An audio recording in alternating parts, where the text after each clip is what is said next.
A gente parou, né, no momento do congelamento do embrião. Então, a gente falou um pouquinho sobre como funciona a fertilização, o desenvolvimento do embrião, até o processo de congelamento. Vamos só relembrar, para quem não assistiu, para ficar um pouco mais claro, né, como é que funciona esse processo de congelar e descongelar o embrião. E já emendando a pergunta, a dúvida que todas as pacientes têm, existe uma perda nesse processo? Como é que funciona? Vai lá.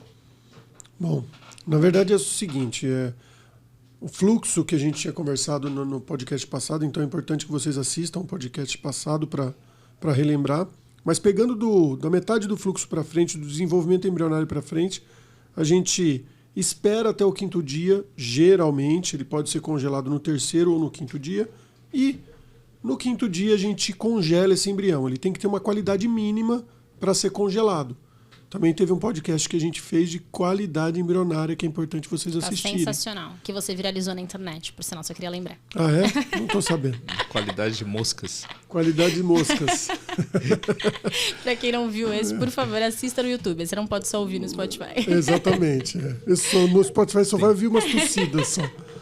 Mas, a partir do momento que você tem uma qualidade mínima para congelar esse embrião, ele respeita os critérios mínimos de congelamento, ele é congelado. Portanto, esses embriões que têm esses critérios, eles sofrem menos na hora de ser congelados. Um embrião que tem uma qualidade pior... Eba, chegou o café. Chegou o café e a porta rangeu. Você viu? Muito obrigado. Obrigada. Deus abençoe e volte sempre. Viu? Com mais café. Volto sempre com café. Ou seja, o que o Edson quer dizer embrião bom congela bem, embrião ruim congela mal e, consequentemente, descongela mal também, né? Então tem tudo a ver com a relação, com a qualidade do embrião, que é o que mais importa. Isso está lá no outro episódio que fala sobre qualidade, né? Mas assiste lá quem tiver dúvida. E a qualidade está ligada com a chance dele implantar também, de ter gravidez. Exatamente. E aí, o que acontece? Todo mundo fala, às vezes a gente ouve assim... o paciente falar, ou a gente ouve, mesmo em congressos, que dá um pouco de vergonha, o embrião congelado é melhor do que o embrião a fresco. Isso não é verdade. O embrião a fresco é melhor que o embrião congelado.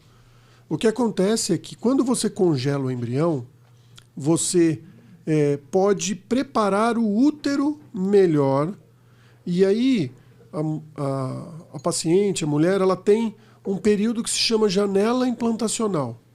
O que é esse palavrão, janela implantacional? É o período que o útero está receptivo para o embrião dela. Quer explicar melhor a janela implantacional aí, Fernando? Quero.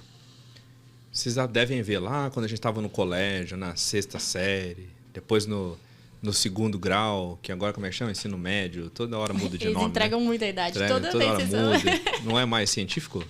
Não, é ensino médio, mudou, mas é que faz um tempo. Madureza. Então a gente aprende lá, né, que tem o ciclo menstrual da mulher. Tem a fase folicular, depois ovula, aí tem a fase lútea. E essa daí que a gente está falando é em relação ao ovário. Mas se a gente for falar em relação ao endométrio, é parecido, né? Primeira fase proliferativa, daí ovula, depois tem a fase secretora. Então todo mundo sabe que o embrião implanta depois da ovulação, lógico, né? Porque senão não tem nem óvulo, não vai fazer embrião. Então ele implanta na fase secretora. A fase secretora, para quem lembra, ela é sempre fixa. Então ela tem sempre 14 dias. O que muda é a primeira fase, né? Que muda é a fase folicular ou a fase proliferativa, que se for um ciclo de 28, ela tem 14 também, mas se for um ciclo maior, ela vai ter mais dias. Só que nesses 14 dias da fase secretora, não é qualquer dia que o embrião pode implantar. Ele tem um período específico que ele implanta, que é a janela de implantação ou janela implantacional.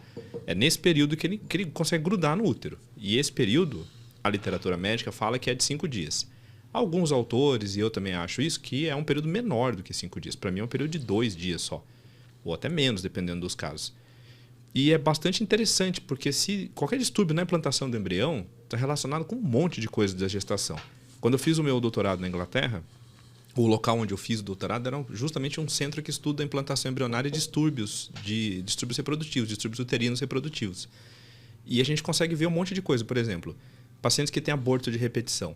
Geralmente essa janela de implantação é muito larga. Então qualquer embrião implanta, mesmo embrião ruim. Ele implanta fora de fase, e aí como não era o embrião bom, ele acaba abortando porque o embrião não tinha qualidade para ficar naquele útero. Então começa daí, começa uma janela muito grande. Depois a gente vai para o outro lado, uma janela muito curta, que tem menos de um dia ou algumas horas talvez.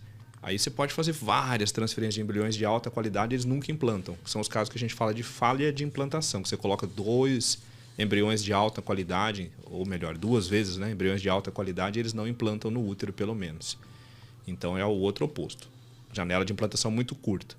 Tem mais coisas ainda, por exemplo, os distúrbios de implantação, distúrbio de placenta, pré-eclâmpsia, que é quando tem pressão alta na gravidez. É quando a placenta corrói demais o endométrio e chega em umas artérias do útero que chama artérias espiraladas. É um distúrbio de implantação também, que pode dar pré-eclâmpsia. Tem os casos de acretismo, pericletismo placentário, que é quando a placenta ultrapassa até o útero e pega os órgãos que estão atrás. Pode chegar no intestino, na aorta. São casos raros, mas a gente até, algumas vezes na vida, a gente vê. Então a implantação é um processo muito complexo, não é só implantação de embrião, tem muito mais coisa que acontece. E a janela de implantação está diretamente ligada com isso. E aí, tudo isso que eu falei é para chegar onde o Edson colocou. Que quando a gente tem um embrião congelado, a gente consegue guardar ele estacionado nessa fase de 5 dias. E aí eu arrumo o endométrio para o endométrio ficar sincronizado com o embrião. Eu faço essa sincronia acontecer de novo, coisa que num ciclo natural às vezes você não consegue. O embrião está pronto, mas o endométrio está fora de fase. Então eu consigo fazer as duas coisas ficarem em sincronia novamente. Essa é uma das vantagens do congelamento. E uma coisa, acho que legal... Só um gancho para explicar todo esse monte de palavra difícil que o Fernando falou. Vai, tradutor. Traduz.